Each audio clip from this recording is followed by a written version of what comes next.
When should the first rookie running back go off the board in the Fantasy Pros Championship? Are FFPC drafters underestimating the seismic change in one NFC North backfield? And are there concerns with one AFC East offense that are not being talked about enough? Plus, former FPC League champion Kurt Anderson is going to join us to discuss the right spot to draft Devontae Williams, which Commanders running back to select in your Fantasy Pros and FFPC drafts, and much more. We've got a great show for you. Farrell Elliott is here. I'm Eric Balkman. Stick around. Your high-stakes fantasy football hour starts now. Pressure, I've seen greater men than need a lesson. Broadcast live and heard around the world, you are now watching the most entertaining hour of radio on the planet. Welcome to the High Stakes Fantasy Football Hour presented by MyFFPC.com with your hosts Eric Balkman and Farrell Elliott. The High Stakes Fantasy Football Hour is your home for analysis from the best players in the world. And now, because no one else was available, here are Eric Balkman and Farrell Elliott. Solace in the scripture, are we not all our father's sons? I became a man, nobody ever told me what a man was. Thank you, Rob. Greetings and salutations to all of you Balkaholics and Farelliacs. Welcome into the latest episode of the High Stakes Fantasy Football Hour presented by MyFFPC.com. I'm your slightly above average host, Eric Balkman. My co-host, I will introduce in just a second. He is the definitive commissioner of fantasy football, Farrell Elliott. Ladies and gentlemen, you can win $1 million. I should do the Dr. Evil thing. $1 million in the Fantasy Pros Championship at just a $350 entry fee right now at myffpc.com. If you register by June 1st and draft by June 15th, you will get a free bonus FFPC league credit added to your myffpc.com profile. If you want to do that up to 3 times, you'll get up to 3 credits. That's over $100 in free FFPC leagues. Remember that you can also register for Dynasty Startup Drafts now at myffpc.com as well. You get into 365-day FFPC fantasy football team management at the $100 level. You can go all the way up to the $5,000 level as of right now as well. Remember, we've been doing Dynasty Fantasy Football for nearly a decade. We have well over 1,200 leagues, could be over 1,300 by my count, and Dizzle's in the chat right now. Maybe he can clarify on that. We might be over 1,300 leagues. The point of it is, not a single league has ever folded. Not a single league has ever, we've ever lost it. Like if you have been in an FFPC Dynasty League, it's been the same Dynasty League from the get-go. So that is what is great about playing 365 days a year with the FFPC. You don't have to worry about your Dynasty Leagues folding. Not only can you win a $1 million grand prize in the Fantasy Pros Championship, you could also win another $1 million grand prize in the FFPC main event. As you are aware from the FFPC email that went out earlier this morning from yours truly, you are running out of time to enter the 2023 FFPC Pros versus Joes drawing. Only 19 days left to be a part of that. Remember, people ask me this all the time for years and years. How do I get to be a Joe? How do I get to be the Joe in the FFPC Pros versus Joes? Well, here's what you do. You put down a deposit or you buy your team or teams for the FFPC main event by the early bird deadline, which is the end of this month, and then you will be entered into that Pros versus Joes drawing. And what that means is if you are selected, you are going to be put in a league with 6 pros and 5 other Joes. There's only going to be 7 of these leagues available, and the winner of each league will get a free FFPC 2024 main event entry where you can compete for $1 million. Plus, you get to compete against the best voices, scribes, analysts in the industry too, which is always fun. And we broadcast all those live FFPC Pros versus Joes drafts right here on the High Stakes Fantasy Football Hour. You can also win, in addition to the $1 million grand prize in the FFPC main event, plunk down $125 and turn it into $200,000 with the FFPC Best Ball Tournament as well. You don't want to play in standard best ball, or maybe $125 is too much for you? I got the answer for you. $35 will get you in to the FFPC Superflex Best Ball Tournament, where you could play in that format for a $50,000 grand prize. That's all at myffpc.com. And if you're watching this show for the first time, you've never played in the FFPC before, that's cool. We can cater to you.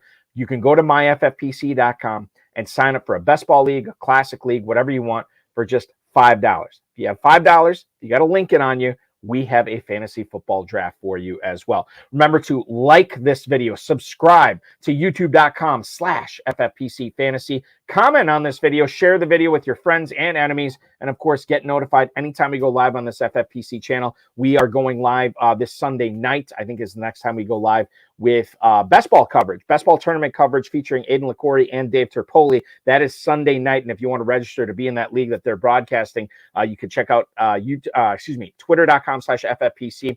They have the link right on there. You can sign up. There's only a couple of spots left.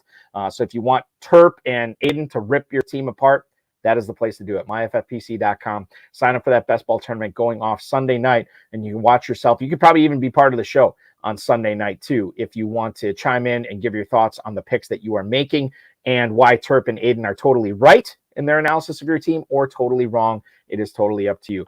The gist of it is go to myffpc.com and sign up for all the great best ball main event Fantasy Pros drafts we have going on this weekend. Let's bring him in. I've been bear baiting, as my old high school history professor said, way too long. He is the definitive commissioner of fantasy football. He is the incomparable Farrell Elliott. Farrell, welcome in. Happy Friday night to you, man. Hello, buddy. How are you? I am loving life. I'm excited for this week. We have the NFL draft behind us. Yes. We have basically all of free agency behind us, give or take. And now we are in the thick of drafting season, and now we get to see where the high-stakes players, players like Kurt Anderson, who's going to be coming up here in just a few minutes, how they are setting the ADP. We already saw Genesis and Revelations, how they set the ADP last week.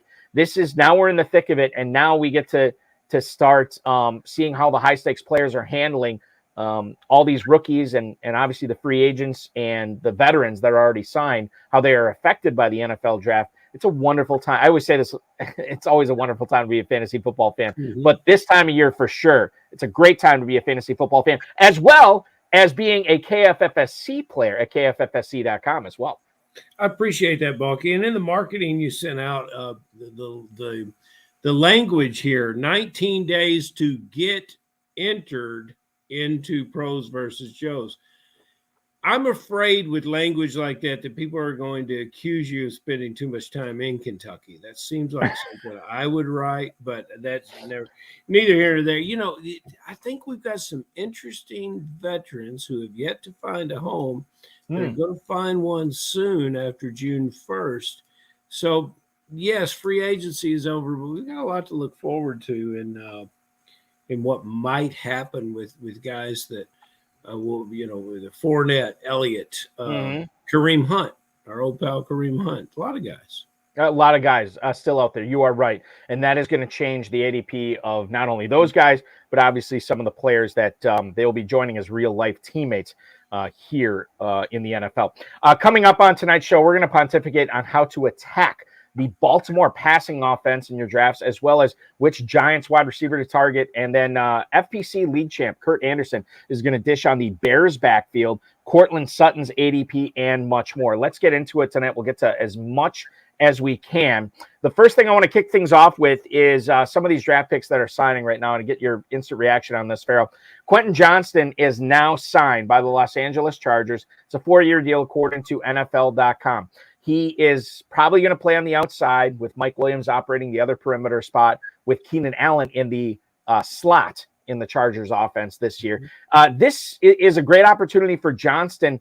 I don't necessarily know in 2023, but 2024 with the big cap numbers for Williams and Allen, I really like Johnston. I was telling the Dizzle about this earlier last week. I like Johnston for 2024. Can he offer any kind of value to fantasy owners in 2023? Oh, yeah.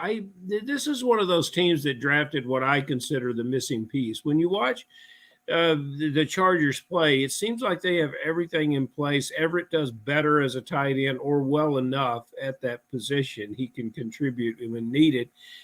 But this is the missing piece. They always seem, especially when they get banged up a little bit, to have to turn to the smaller receivers. And Palmer is a good receiver with this team too. But when you look at the measurements on Quentin, you see what you typically think is a Charger oversized wide receiver. We've been dealing with a lot of them for years. Every one of them looks the same on the roster, but really no one looks like Quentin Johnston. This guy, what's the old prehistoric bird, Balky? What's that called? Pterodactyl? Pterodactyl. This guy looks like a pterodactyl. Who in the hell wants to tackle a pterodactyl? No one.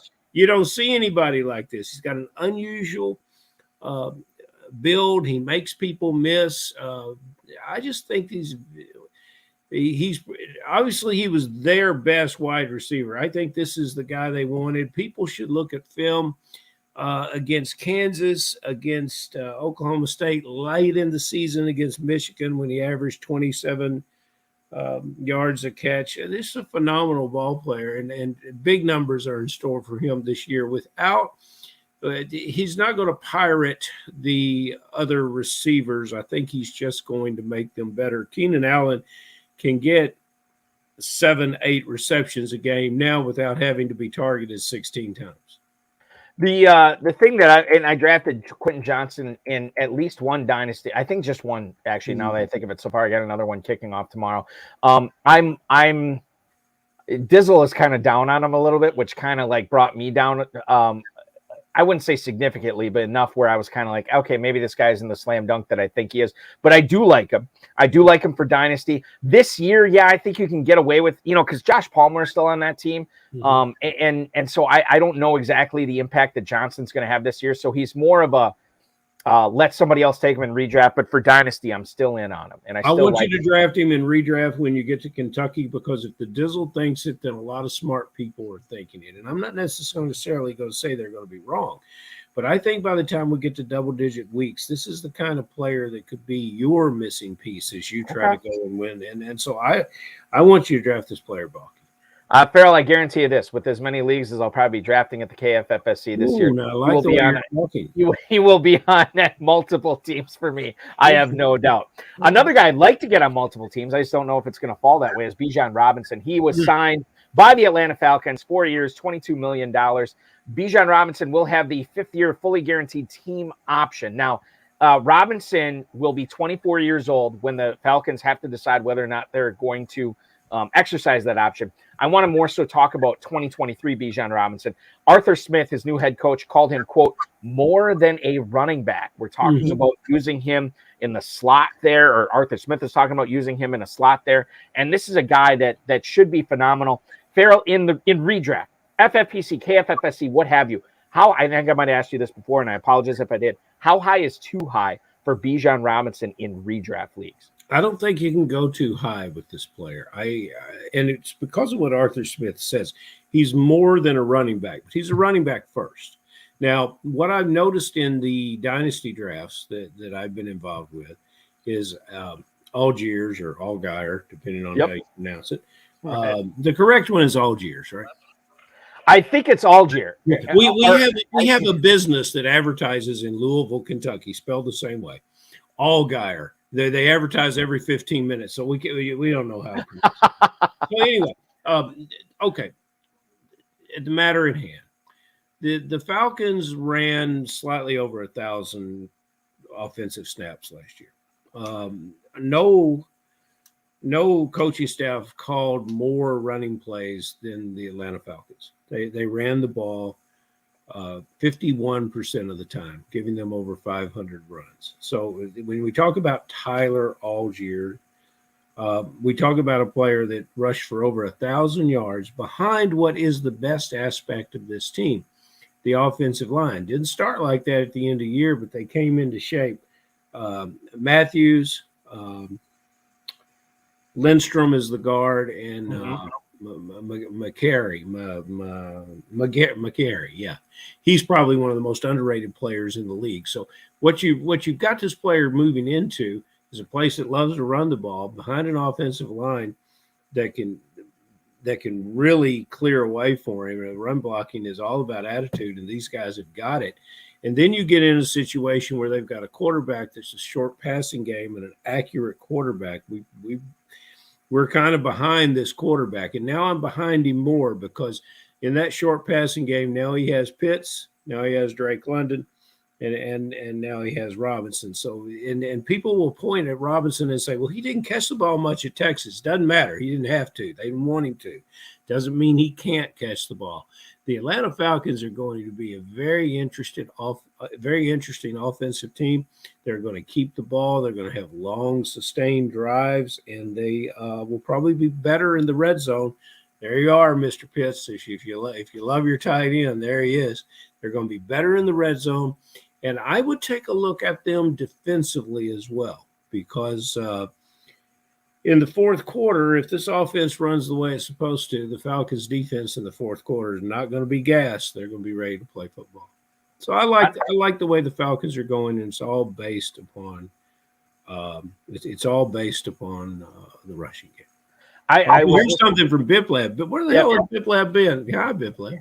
Yeah, Biplab Mandel, former guest of the show, chiming in. He's saying they think they need to get rid of Arthur Smith. And by the way, that's not an unpopular opinion among FFPC and KFFSC players. Well, I got news for you guys. Arthur is there for a mighty long time. Yeah. I don't see. That's the thing, is I don't see him going anywhere. Sigmund Bloom brought this up on a recent Football Guys podcast. When's the last time a team had 3 consecutive top 10 picks and used them all on skill position players? Yeah, well, Kyle Pitts, Drake London, and now Bijan Robinson. You got to believe that all they need is a quarterback, right, Farrell? Well, and they may have one, because you don't need these guys to do a whole lot of things to be successful, because of what they're designed to do, they're doing it very, very well. I want to get to our guest here, Kurt Anderson, the former FPC league champion. Before we get to him, the last thing I want to bring up is and I'll say this: last night, if you were watching the FFPC social media channels, you saw the High Stakes Fantasy Football Show on the Better Sports Network. It was myself and Farrell, one of your buddies, a UK guy, Scott Connor. He co-hosted with me for the second hour, but the first hour was Thor Nystrom from Fantasy Pros, a guy who not only is a fan of the Vikings, but obviously covers the Vikings as well. And we talked a lot about this Vikings backfield, and Diana Rossini's report is backing up what Thor Nystrom has been saying for like the last month plus. Quote, all signs point to the Vikings parting ways with Dalvin Cook. In fact, Nystrom said last night, 3 weeks from last night, which would make it, I believe, June 1st. Dalvin Cook was going to be released by the Minnesota Vikings. Kwesi Adolfo-Mensah, who is the new GM for the Vikings, not new, I think he was there last year as well, but he was not committing on Dalvin Cook being a part of the Minnesota Vikings this year. This was a few weeks before the draft. Now, we've heard a lot of rumors about him being traded. We heard it to Miami. We heard about him being cut. However, he has not been done so yet, or he has not been cut or traded yet. If the Vikings were going to trade him, you probably think it was going to happen before the draft. That didn't happen. Now they could release him. If the release happens after June 1st, the Vikings are going to save $9 million against the cap, $8.2 million dead cap hit spread over not only this season, but the next season as well. Alexander Mattison signed that 2-year deal in free agency. So he's going to be there through next year, if they keep him through next year, but he's going to be there this year. They also drafted Dwayne McBride, a guy that Thor Nystrom liked, and Mel Kiper Jr. was a big fan of Dwayne McBride. In fact, I think leading up to the NFL draft, probably about 2 or 3 weeks before, Kiper had McBride as his number 3 running back in the class. They got him in the 7th round. Nystrom said that McBride cannot catch, don't expect him to catch, but he thinks he is already the best first and second down banger on this team. Guy just refuses to go down. He's a bully between the tackles, something that they're lacking with both Alexander Mattison and Ty Chandler. Your thoughts on how to handle this Vikings backfield in Fantasy Pros? Alexander Madison's going in the mid-8th round right now, Farrell, but the other guys, McBride and Chandler and everybody else, you can get them basically from the mid-16th round on. They're basically free. How do you handle the Vikings backfield? And I'll throw Dalvin Cook into this conversation as well. Before the exhaustion of the dynasty drafts, Balky, I hope you've given a wonderful synopsis of this, and I hope that you've talked about McBride on the other shows and last week, because he's a really good football player, and those guys have been around a long time. You have to pay attention to when they take a player from this type of school, and from this type of school against those type of opponents, he's rushing for 200 yards, 200 yards a game. I again disagree with people saying he's not going to catch the ball, because who knows? I don't think Madison is the guy. I think Madison is a good complementary player. I think that the running back that's going to carry the ball equally in a committee or be the top ball carrier for the Vikings this year is, as of today, not on the roster. So as you make your choice, I think keep that in mind. And what about Farrell? Is there? Well, I know there's a non-zero chance. What if the Bengals decide to release Joe Mixon? Vikings release Dalvin Cook and they bring on Mixon. Is that a possibility for you? I wouldn't know. I wouldn't know. I don't know what their complaint is with Cook. I've yet to try to figure this out. To me, is he injury prone? Is he not good in the building? Is he just too much damn money? That's the way that this league is evolving with the running back position. You just want to get away from spending money. So maybe it's a pure financial move. You feel like you can pick up players with gas in the tank. We talked about Elliott. We talked about Kareem Hunt. You can pick up the guys that can do the job for a lot less money, allowing you to make your team better all the way around. So it looks like a deal. If it is financial, it looks like a deal could have been made. Sometimes you have to take a step back in the negotiation world.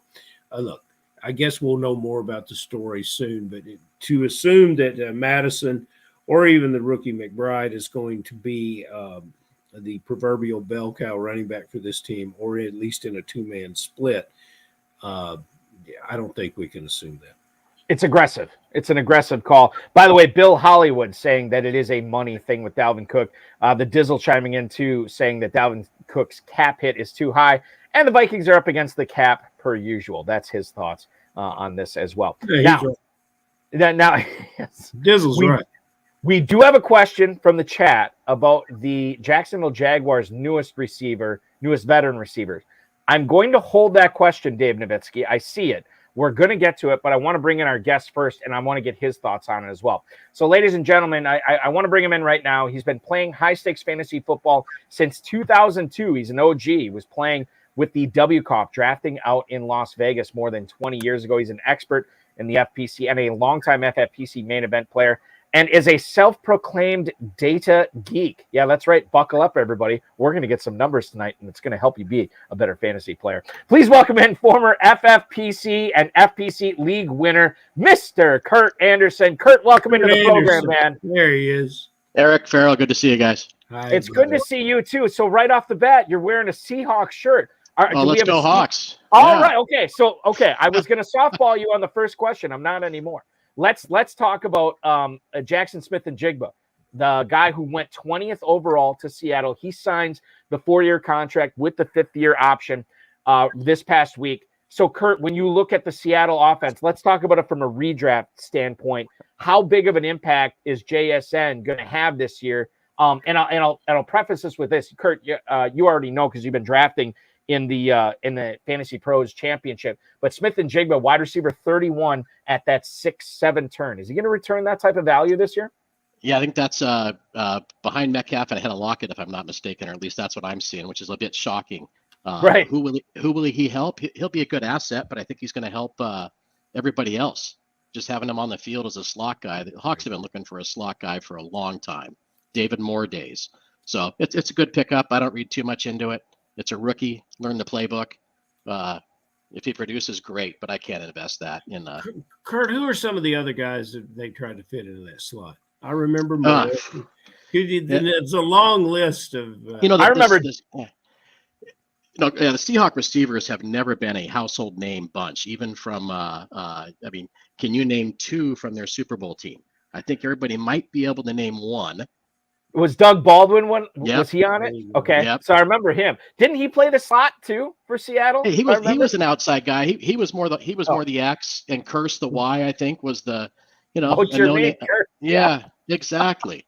They've always had a smallish receiver try to play in that position. Now you get a player that's 3 inches taller and 20 pounds heavier than Lockett, and I think you're spot on. I think this is exactly what's going to happen. He's going to improve the game for everyone, and Seahawks have got him this is a 3-headed monster at receiver. It's going to be very impressive. Geno Smith just he's a cat with 9 lives, baby. Life keeps getting better for him all the time. Yeah, Dizzle is already chiming in on the YouTube chat right now. He seems cheap as quarterback 14, given the wide receiver capital that you have in Seattle and the wide receiver capital that is being paid by Fantasy Pros and FFPC drafters with Metcalf and Lockett and Smith and Jigba. I mean, like you said, Kurt, Lockett is going the latest on all those guys at wide receiver 34. You get 3 Seattle wide receivers off the board by the mid-7th round, which is it's crazy, and you got to be loving life if you have Geno Smith in any dynasty leagues or redraft leagues. Yes, like I do. All right, let's move on. Kurt, I want to ask you before we get into the meat of the interview, what are you doing for a living when you're not winning these FPC leagues? I buy jet fuel for the world's largest jet charter operator. Oh, well, this is a first, Farrell. Yeah, a lot of fun, a lot of good things to see, which keeps me in the data, which gives me the chance to play with data in fantasy sports. Very good. Another numbers guy with one of the greatest romance musicals posters hanging on the wall back there over your right shoulder. That's the first you've seen that. Is that Moulin Rouge? What is that? La La Land? Yeah, Moulin Rouge. Eyes, okay. Yeah. All right. Yeah. To a great. Okay. Well, listen. Let's get back to football. Every time that I'm in a draft, I have to pick up a newspaper or look online to see that Javonte Williams is in Denver and is not dead. But however, he just keeps dropping and dropping and dropping. And I want to just say, look, everybody, it's a lower body injury that's going to heal. And he's a very good running back. Are you drafting him at, Balky says, like 804, fourth pick of the 8th round, ADP? Yep. Are you drafting him? What's your thoughts on this player? Well, my drafting religion is I really don't deal with the ACL guys. I've just been there so many times, and I'm pretty much the heck with it now.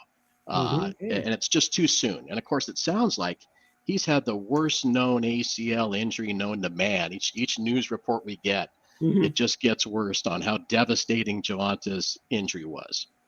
All that being said, 8.4 depends on your build. I've got a team.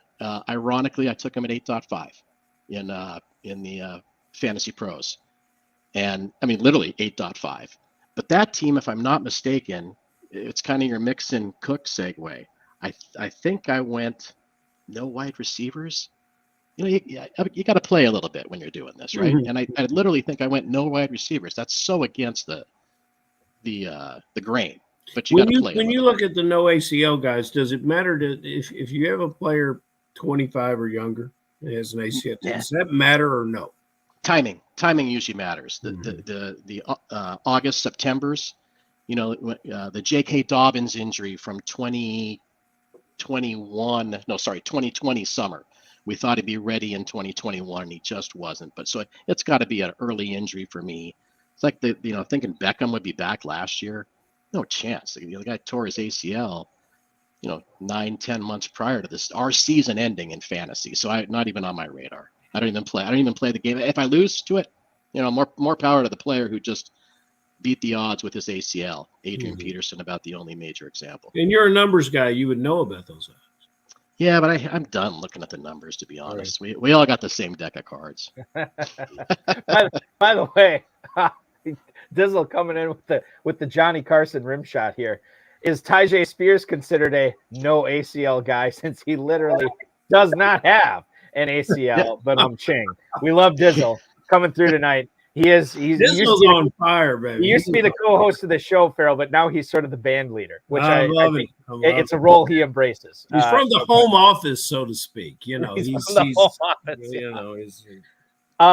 Okay, so Javonte Williams, and I'm just looking at this. I want to bring this up. And by the way, anytime we cite ADP data on this show, it's all courtesy of Darren Armani, fantasymojo.com, at fantasymojo on Twitter, the godfather of the Pros versus Joes challenge. That's where we get all our ADP data. Javonte Williams, I'm looking since the Fantasy Pros Championship opened up in mid-March. He was going as high as the late 3rd round. He has fallen quite a bit. He has dipped down all the way to round 12 in some drafts, Kurt, and he has settled in right now over the last 7 days on average, the 804. I think you said you got him at the 805, so kind of on brand there. He's going right behind James Cook, or not on brand, but on par. James Cook, Alexander Madison, Zach Charbonnet, going right ahead of him. Khalil Herbert, Devin Achane, and A.J. Dillon going right behind him. Speaking of A.J. Dillon, the Packers are going to look a lot different this year, boasting the youngest wide receiver core in the NFL. I portend that this is the youngest wide receiver core in NFL history. I have no stats to back that up, but I can't think of a younger one. And the tight end room also looking very young. The grizzled veterans on this team, it's the backfield. Aaron Jones and A.J. Dillon behind Jordan Love. Is Dillon going to have his best season ever, given that this guy is, as I believe, the second most tenured playmaker on this Packers offense, Kurt Anderson? I think he's the best athlete by structure. I mean, everything you want in a running back. I've been looking for a running back like him since Earl Campbell. I mean, he's that guy. Whether it be a Koye. I mean, over the years, there's been a handful of guys. All-stop Bam Morris. I can't think of a few off the top of my head, but big guys who could lead a fantasy team. There's not many. And I think we all want Dillon to be that guy, whether you're a Packer fan or not. We need that big bowling running back. Bettis, not a fan, but Bettis was one of those guys too. It's good for the football to have a guy like Dillon. And if he can beat his 2021 numbers, I think he was a better player in 2021. He had more targets, I think, last year. I haven't looked at the stats in a while. No, you're right. That's 100% correct. Yes. And produced less catches with Aaron Rodgers. So that's confusing in its own right. So I like him. Love to have him in a heavy wide receiver build early draft. It's all depends on how your team is set up to start with, I think, is when you're drafting him. I always think of, as long as we're talking about big, bullish running backs, go back to San Diego with Marion Butts and Natron. Oh, yeah. To draft those guys, too. Back in the day. Means. I want to go to let's go to the YouTube chat right now. The Dizzle coming in, a couple of Jordan Love Hail Marys southwest of Lambeau Field right now regarding Packers tight end. Speaking of Luke Musgrave and Tucker Kraft, does it not concern FFPC drafters that the Packers have not sent a significant amount of targets to tight ends for more than a decade? Which he is right. He is accurate on this. I have some thoughts, but Kurt, I'll let you talk about this. I don't know if you've taken Musgrave or Tucker Kraft in any of your Fantasy Pros drafts after the NFL draft, but just your thoughts on the Green Bay Packers tight ends. No, that's just not enough. I mean, obviously a young quarterback's going to lean on his tight end, but it's just not an offense that I'm going to lean on, and therefore I'm not going to lean on a tight end with that history who hasn't had a tight end since Chimera. I know I'm missing somebody. Who was it? Well, there's Jermichael. There is Jermichael. Well, okay. Oh, Jermichael Finley. Yeah. So there's Jermichael Finley, who was going to be a stud. Then he had the neck injury, and just Franks Franks was a Pro Bowl tight end, but he went there based on like catching literally everything in the end zone like one year. I don't have my figures in front of me, but I believe he had 127 touchdowns one year that put him into the Pro Bowl. That's what he did. He was never a real serious tight end threat. But you're right. I mean, like Finley and Franks, it's been pretty much that. Like it goes back to, like you said, Mark Chimera and Keith Jackson in the Super Bowl years in the mid '90s. Wow. And it's frustrating because this Musgrave kid is a special talent, and that we'd like to see him get to utilize those talents. One of the Dave jumps in, Nowitzki jumps in and says, "Yeah, look at Pitts. There's special talents at the position that never realize that potential." I've got to look at 2023 with a bit of pale over my drafting philosophy. This will be. I just won't get to draft J.D. McKissick in the 19th or 20th round this year, and I'm Chris Rodriguez is out there, Farrell. Terribly disturbed about this. So that leaves us two Washington Commander running backs. Kurt, could you weigh in? Is it Robinson? Is it the other guy? What's the other guy's name? Is it Robinson? Antonio Gibson. Yeah. Antonio. Yeah. Another injury situation. I think it's both. Are you going to come in with who are you? What are you going to do? I guess we know. Yeah, I think it's both, and I'm going to stay clear. If I had to choose, I'd take Gibson. If Robinson could be a 3-down back, he'd be on the radar. Mm-hmm. If we know Gibson could be a 3-down back, but we know he's a 3rd down back, so that's the only reason he'd get my attention. I don't think they're going to dump on him.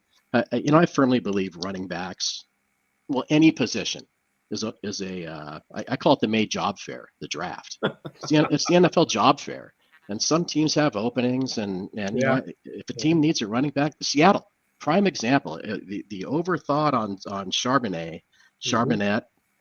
The Seahawks had two guys in their running back room.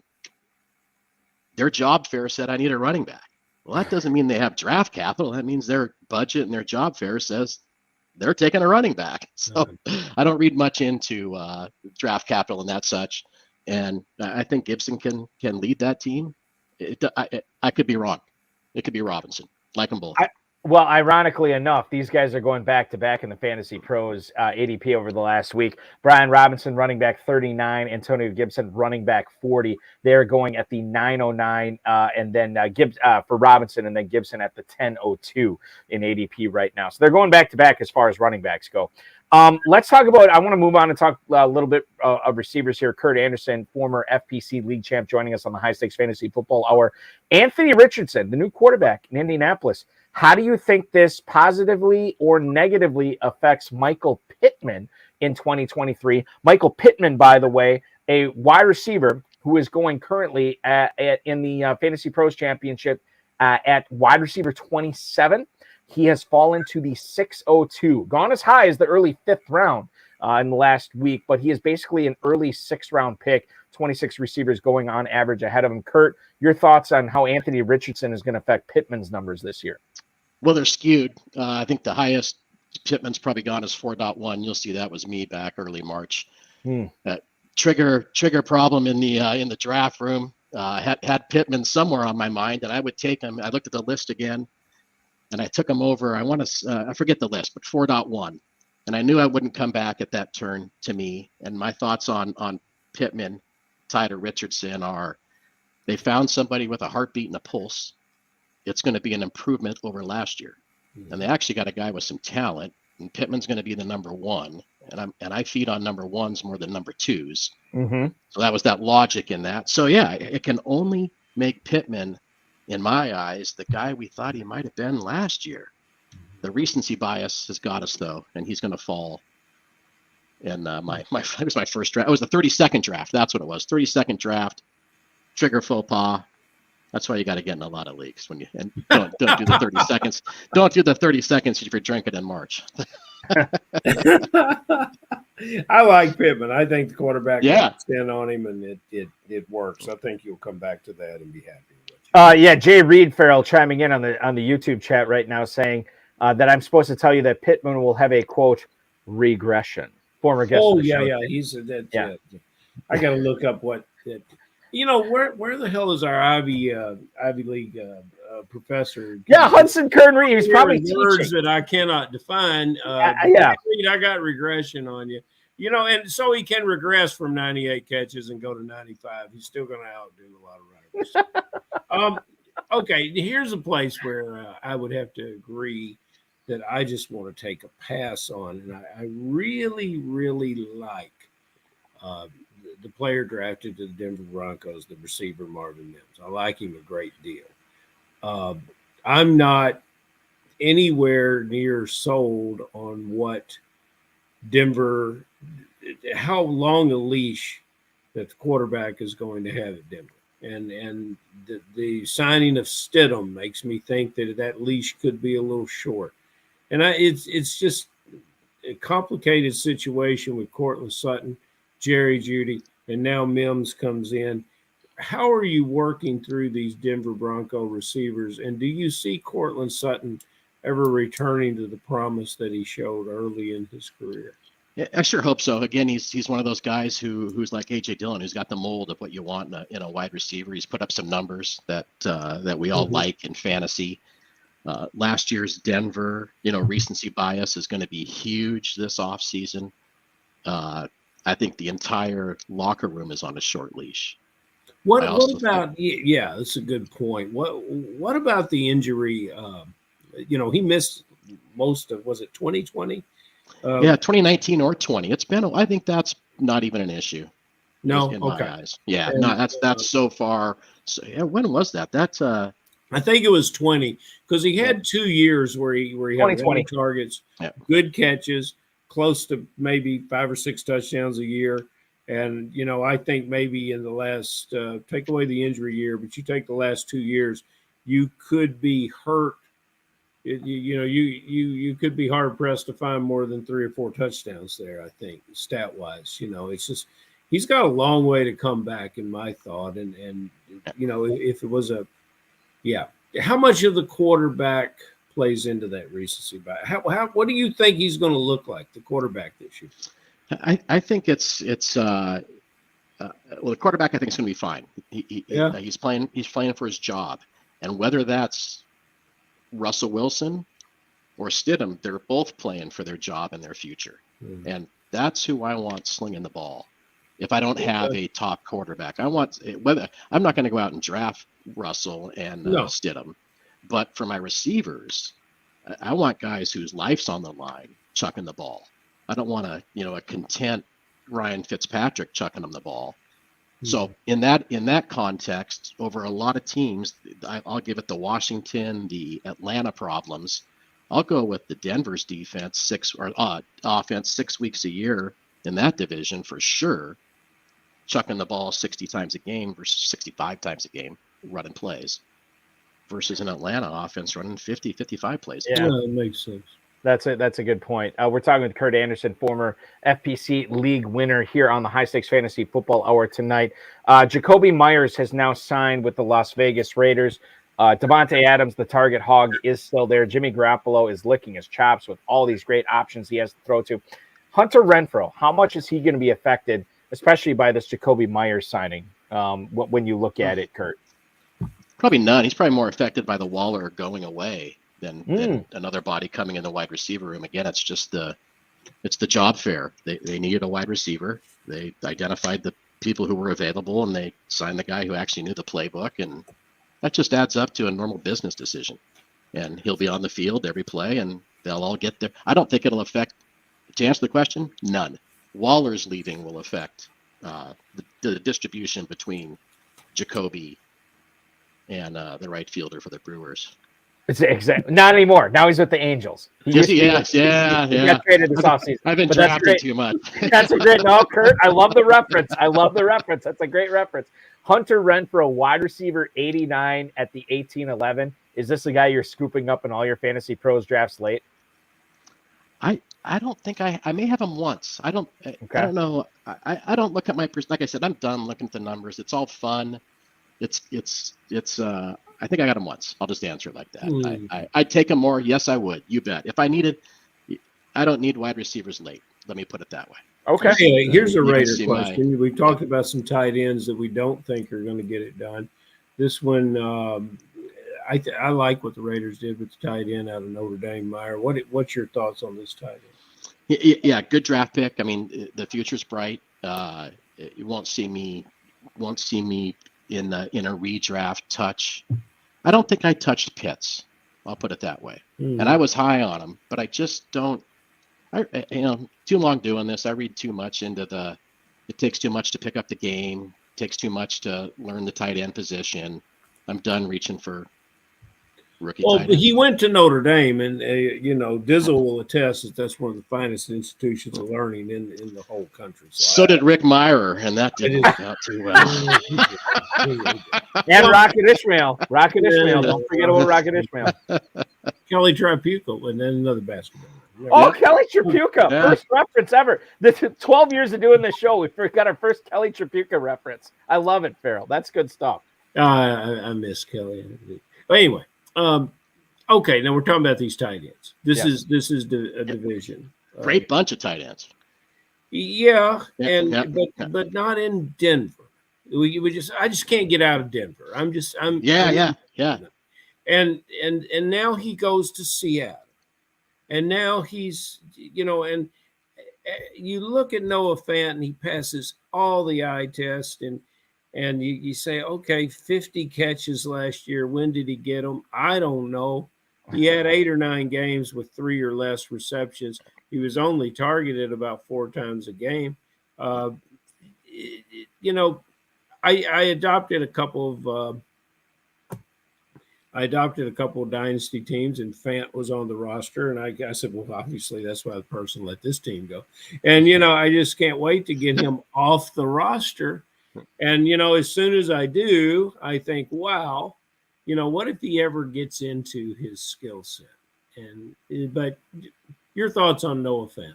Yeah, ditto. No other way to say it. He's got the pedigree, and that pedigree is the tight end U. Let's start there. Mm-hmm. Wasn't Hawkinson and him drafted same year, number 1, both from Iowa? Mm-hmm. Yep. That in itself is an anomaly that 2 guys from the same college come out as number 1s at tight end U. So, yeah, I think I think he's got everything, and I think what we open the show with is Njigba Smith and Jigba Jackson. Jackson. Yeah, the first round guy. He's going to help that. But the problem is it's a running team, and it's a 3-headed tight end locker. Yes, it is. And they're all good athletes. Doesn't mean they're all superstars, but I think we should just say goodbye to Noah Fant. I just think for this show we should never bring him up again. I'd say yes, except I'm going to go draft him right now in the 19th. Okay, go ahead. All right, there it is on the clock. As I am on the clock. My second tight end in the 19th round, if that tells you anything. I think my first was maybe a round or 2 prior to that. I won't hold the show up to draft him, but that is I need a kicker and a tight end, and Noah Fant will be it. As my 2, I got who's my 1? That's the real question. It's got to be like so. You're taking him in the 19th round, and your first tight end you just took in like the 16th or 17th. First tight end I took. I better look at my draft board here. This is compelling. It is, I'm very curious. I just done so well in the FFPC without knowing the rules. It's so fantastic. Exactly. Yeah. Rules. And if you don't know them, you don't have to worry about them. That's right. Yeah. The heck with it. Who needs a tight end? 18th round, I took Hayden Hurst. So you got Hurst and Fant. Okay. All right. So obviously I threw the position. And in fact, I took a defense, the Niners, in the 15th round, which is so abnormal. 3rd defense off the board in that. There's so many oddities in this early drafting. And those other 2 defenses went in the 14th round. So who knows? So everybody was assuming it like Biplab Mandel and Jay Reed thought it was going to be Irv Smith was the first tight end you took, but it was actually Hayden Hurst. Yeah. I like the Hurst pick. Let's get a couple of emails here for you, Kurt. Paul in New York leads us off tonight. Are you all in on Roschon Johnson in Chicago, or do you think it is going to be a split backfield? Paul, thank you for the email. We certainly appreciate it. Roschon Johnson's getting a lot of steam in the FFPC rookie drafts. I know there's a lot of people talking him up, but Khalil Herbert's still there. You're still looking at Deontay Foreman in that backfield as well. How are you looking at the Chicago running backs this year, Kurt? Yeah, he's probably the 4th best running back on that team, right behind the 2 you mentioned and the guy who gets the ball every play, Justin Fields. So not even on my radar. Those are guys that, if you hit on them, great. No qualms. I got no problem with somebody spending draft picks on them, but I just don't build my teams with rookie running backs who we don't even know if they can stop a blitz, let alone run the ball. So that's I'm hung up on the rookie stuff too much. You got to be special. At that point, are you kind of looking at Khalil Herbert? Are you looking at Deontay Foreman as a pivot off Roschon Johnson when everybody else is taking them? You think that the value might be with those other 2 guys? I think they're equal. It's a 2-headed monster, but the running back to have is Justin Fields. So if it's that if you got a heavy wide receiver build, I'd be happy with probably Herbert before Foreman, but I'd be content with Foreman as one of my 3. I would put trying to find 2 running backs, one of my 3 in that kind of build. We have a question from Harry in Tuscaloosa, Alabama. Ironically, not about an Alabama Crimson Tide player, but it is about 2 SEC players. Hey, Kurt, are you team Wan'Dale Robinson or team Jalen Hyatt in 2023? That's Harry in Tuscaloosa, Alabama. He says thanks. We say thank you to him for emailing in. Yeah, so Wan'Dale Robinson, a UK guy, right, Farrell? Am I remembering that correctly? Okay. Jalen Hyatt, a Tennessee guy, and now they're both real-life teammates. on the New York Giants, which Giants receiver you're more likely to draft this year, Kurt, between those two? Yeah, not even close for me. Again, it's a locker room. You've got an incumbent in there, and the incumbent wins. These guys just don't get to walk into the office and kick the incumbent out of their job. So it takes a bit of effort for these non-elite skill players to take over a position. They're filling the room. It's exactly the guy they need, but I have no desire to have him. Skilled athlete, but not on my radar. Not someone I'm drafting. Could he win somebody a league? Hell yeah. I mean, all these guys I'm not saying no to, Right. but just not guys I'm going to build a draft around. So Wandale, I like Wandale. I'm looking at the ADP right now, and it's like how fast things turn. So Wandale Robinson Farrell, refresh my memory, and Kurt chime in on this. Was he a second round pick last year? Yes, I believe so. Early pick for sure. Yeah. Right. Okay, so Robinson was a second round pick in the draft last year. He's going in the 14th round this year. Right now, Jalen Hyatt, who is fresh off being a third round pick this year, is going almost 2 full rounds ahead of Wandale Robinson. Hyatt going in the mid-12th, end of the 12th, excuse me. End of the 12th right now is wide receiver 57. This is the shiny new toy theory that I think a lot of FFPC Fantasy Pros drafters have right now. Farrell, I'm fresh out of emails. I'm going to tee you up for the final question for Mr. Kurt Anderson tonight. The final question comes with disclaimers, Mr. Anderson. First of all players mentioned, good or bad, favorable or unfavorable, must have intact ACLs and have never spent a day on injured reserve due to an ACL injury. You also must be players that you have not previously referenced during the show. We're all about, with the last question, new material. With the, because the Dizzle and Billy Hollywood and 3 or 4 other guys are still listening. So this is important that we get that out there. Here we go. Name me a player that you are really, really looking forward to getting on your team this year. And then name me a guy that you just really wouldn't. You wouldn't take him if they let you play with an extra player. He would not be. You just can't. You don't want him. You just won't do it. I think it's Bijan. So he's healthy. My problem is the offense. The problem is the team. The problem is the people around him. It's not him. So I've had several 4, 5, 7, 9 slot picks, and I've contemplated it, and I just can't see myself doing it. I can't. So therefore, he's not going to be available in the second round to anybody out there. We know that. If he is, I'd be shocked. So be it. I wouldn't touch him until the third. So that's someone I wouldn't touch. I'd love to have him. I'm not going to get him. Just not going to be a part of it. I was actually going to answer the question, Brees Hall. But when I was in the green room, I didn't get any disclaimer notifications. So this is really catching me off guard. Yeah, no, it's fine. That's fine. So let me circle to the guy I want to get. And I think it's J.K. Dobbins. Who knows? But I wanted him to be good. He's just all that skill set. I'm not an Ohio State fan. I'm a skill set fan, and he seems to be that guy. Sans that bloody injury he had that has messed him up for a year and a half now. But I hope he's healthy, and that's the guy I'm targeting. And I don't know if I have him actually in that many leagues. It's all about builds, but that's the guy I think who's going to be a difference maker this year. I agree.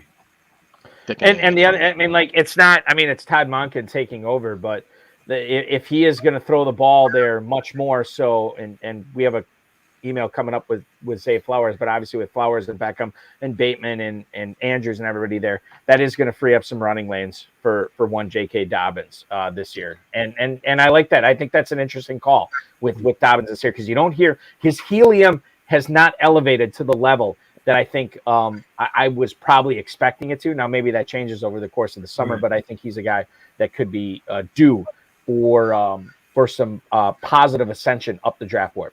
Dave Nowitzki in the chat right now. I did not forget about you. I said we were going to ask Kurt Anderson this question, and we're going to right now for our final question of the night. Dave Nowitzki wants to hear about Calvin Ridley. Kurt, I have him listed in the FFPC, or excuse me, the Fantasy Pros Championship data as wide receiver 18, going in the middle of the 4th round, right behind Metcalf, Deebo Samuel, and Amari Cooper, right ahead of Keenan Allen, DeAndre Hopkins, and DJ Moore. Your thoughts on Calvin Ridley, the newest Jaguar veteran receiver? I hope he returns to who he was. It'd be good for football, be good for the Jaguars. He won't return to my lineup in the 4th round. I would rather have Kirk later. Ingram, you probably won't see me draft in mid-rounds. I'd like him, though. Nothing wrong with him. He's a great fit for that offense. If he is let's talk about recency bias. If he is the 2021 Calvin Ridley, they've got a 1st-round wide receiver. Right. I mean, a 1st-round fantasy wide receiver, which is, putting up highlights. So all for it. Would love to have him. I'd love to steal him in the 6th. Have yet to see him get there. It just doesn't happen.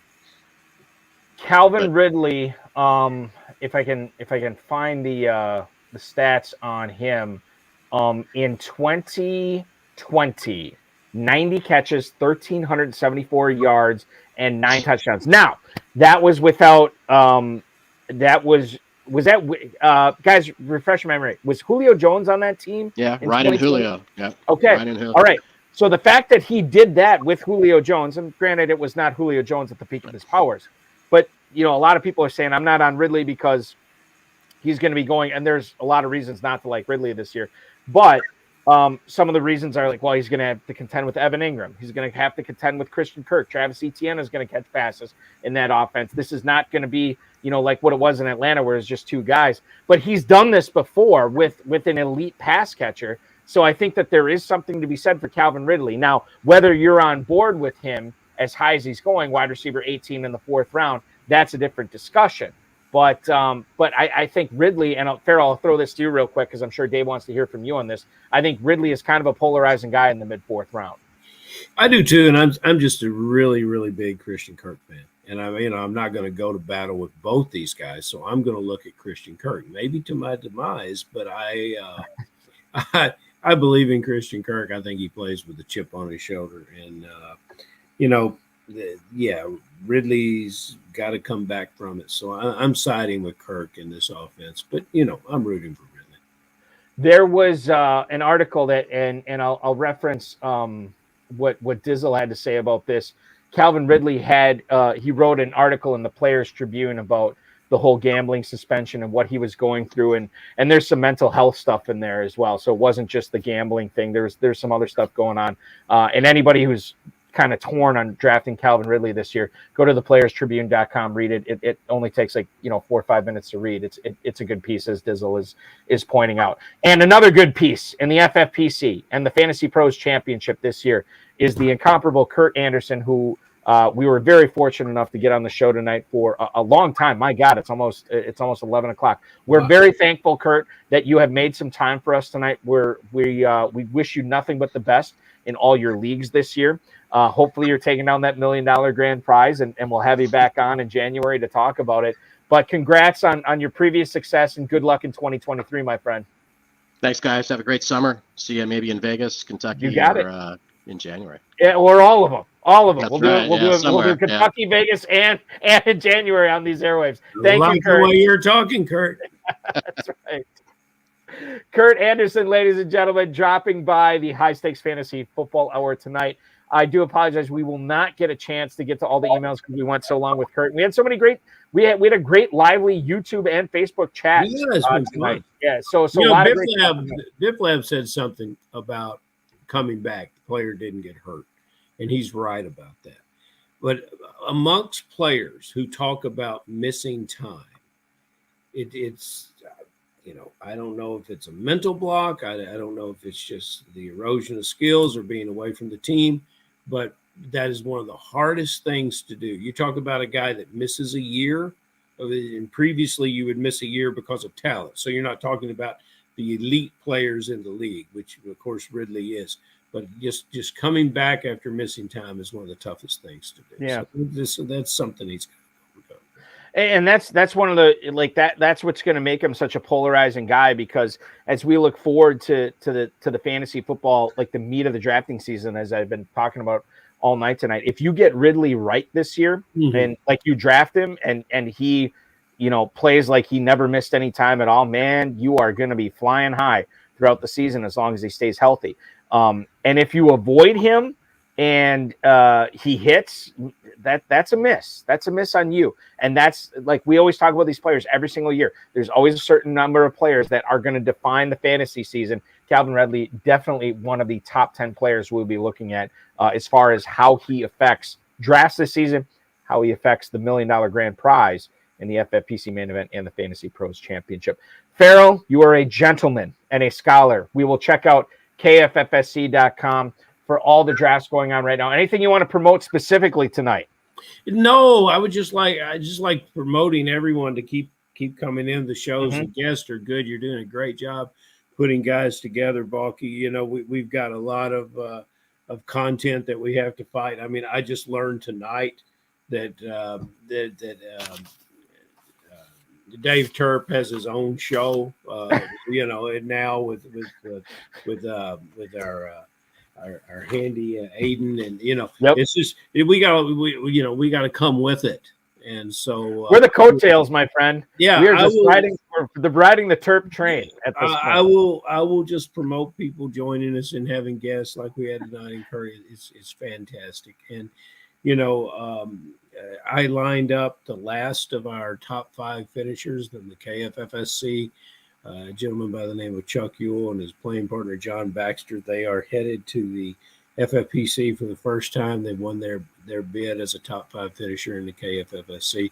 So that's something that I would like to promote. I don't know if all the FFPC players are aware of that, but in addition to the good times and the financial gain that you can win in Kentucky, you can also win another FFPC team. And that one that you win here will be the one that will win you the $1 million. That's right. No question. It is a win-win-win-win proposition. Michael Scott said win-win-win on The Office. To draft in Kentucky, in Louisville, or in Cincinnati, it's a win-win-win-win. You cannot lose. It's so much fun. Farrell, we will continue to check out the KFFSC, kffsc.com, at KFFSC official on Twitter. Thank you, my friend, and we will do this again next Friday. We'll see you. Farrell Elliott, ladies and gentlemen, the definitive commissioner of fantasy football, at KFFSC official on Twitter, and of course, KFFSC.com. I want to thank him. I want to thank Kurt Anderson, the FFPC, Rob, Bryce, and of course, each and every one of you for watching or streaming or downloading this podcast. We return once again next Friday at 10/9 Central. We're going to have 10-time FFPC league winner Jared Eisenlohr is going to be our guest. It's going to be a lot of fun talking Fantasy Pros drafts with him, the FFPC Best Ball Tournament as well. We're going to get into a lot of great stuff with Jared next week. If you missed last night's High Stakes Fantasy Football Show on the Better Sports Network, have no fear. Go on the FFPC YouTube channel, the FFPC Twitter, FFPC Facebook. The full show is there. We had Fantasy Pros Thor Nystrom, and we had Destination Debbie, Dynasty Trades in 5, and Dynasty League Football, Scott Connor, a guy who plays in a ton of FFPC and KFFSC leagues. He hosted the second hour with me. We had Thor on for the first hour. It was a tremendous show. I loved it. I learned so much. That's the most important part, is I had fun and I learned, right? What more can you ask in life than that? So FFPC Fantasy on YouTube, FFPC on Twitter, Fantasy Football Players Championship on Facebook, in case you missed that. You can win. Oh, and by the way, on the Better Sports Network High Stakes Fantasy Football Show next Thursday night at 7/6 Central live, we're going to have Tom Strachan from Fantasy Pros live from the United Kingdom. What's great about that is it's going to be like 2 a.m. for Tom when he's doing the show. And I'm very excited to do a show where he is talking fantasy football in his thick English, Cockney British accent. I don't know which one it is. I'll ask him about it next Thursday at 2 a.m. when he is he's heavily caffeinated. But it is the middle of the night there. It's going to be a fun show. I've never done a podcast like that before. Tom Strachan on the High Stakes Fantasy Football Show next week. Win $1 million in the inaugural Fantasy Pros Championship right now. It's just a $350 entry fee at myffpc.com. Register by June 1st, and you will get a free $35 FFPC league credit immediately credited to your account as long as you draft before June 15th. You can do that up to 3 times, so that's over $100 in free FFPC teams. Register for Dynasty Startup Drafts. You get a ton of them popping off tomorrow, starting at 10 a.m. Eastern. A lot of drafts starting at the $100 level, going up all the way to the $5,000 level. If you have a price point in mind, we have the league for you at myffpc.com. We've been doing Dynasty for nearly a decade, more than 1,200 teams. Nary a league has folded. So you are in it for the long haul. You don't have to worry about your leagues folding over at myffpc.com. $1 million grand prize in the main event once again this year. Register before by May 31st so you can get in that 2023 FFPC Pros versus Joes drawing. That's going to be a lot of fun as well. Hopefully you can register for the main event, get your name picked, and then we'll cover your draft live here on the High Stakes Fantasy Football Hour. Myself, Farrell, and a lot of the other industry pros and some of the other FFPC Joes will be part of those broadcasts coming up at the end of July. $200,000 is the grand prize in the FFPC Best Ball Tournament. $50,000 grand prize is what you're searching for when you plunk down $35, just $35 in the Superflex FFPC Best Ball Tournament as well. And if you want to play in a closed 12-team league, we have a ton of price points available for you, including as low as $5 at myffpc.com. You want to draft slow, live, sit and go, whatever you want. It's all at myffpc.com. Remember to like this video, subscribe to the channel, comment on the video, share the video with your friends and enemies and frenemies, and get notified every time we go live. Once again, we will be going live on this FFPC YouTube channel Sunday night. Aiden LaCorey and Dave Terpoli will have live coverage of a FFPC $200,000 best ball draft. That is coming up on Sunday night. Register for those Fantasy Pros drafts. I'm commissioning the midnight draft for anybody who's interested. That's popping off in a little bit less than an hour. So hopefully you can sign up for that and win $1 million maybe tonight at myffpc.com. Thanks for watching, everybody. Your weekend officially starts now.